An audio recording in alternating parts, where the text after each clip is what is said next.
Good morning in London pops. Good morning good morning. अरे मी सकाळपासून पाहू मला एक बॅनर दिसला नाही इकडे एखाद्या राजकारण्याचा. भाऊंना हॅपी बर्थडे, तात्यांना वाढदिवसाच्या शुभेच्छा, वहिनींना वाढदिवसाच्या शुभेच्छा. कोणाचा काही बॅनरच नाही इकडं. अहो इकडे तसं काही नसतं बाप्पा.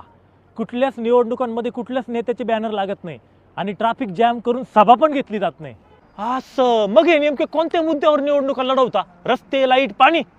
अहो नाही, इथं रस्ते, लाईट, पाणी सगळ्या सोयी सुविधा आधीपासून आहे का? आता ज्या मुद्द्यावर वर्षानुवर्ष निवडणुका लढवल्या पाहिजे ते मुद्दे संपून टाकले यांनी. आता लक्षात आलं, जातीपातीवर निवडणूक करत असतील काय? अहो नाही पप्पा, इकडे तसं पण काय होत नाही. सगळं विकासाच्या मुद्द्यावर होतं. म्हणून हे देश एवढे प्रगत आहे. आपल्याकडे पाहिलं ना काय चालू आहे.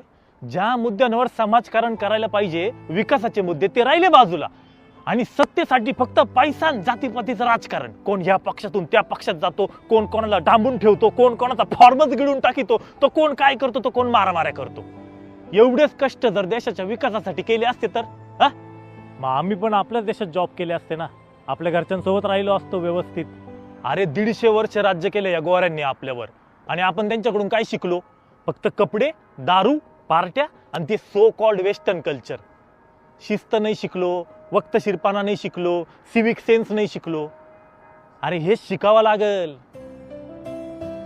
या राजकारण्यांसोबत आपल्या सामान्य जनतेची पण तेवढीच चुकी.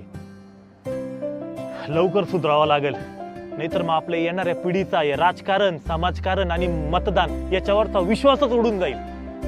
खरंय पप्पा. कसं आहे, देश आपलाय, विचार सुद्धा आपल्यालाच करावा लागणार आहे. चला.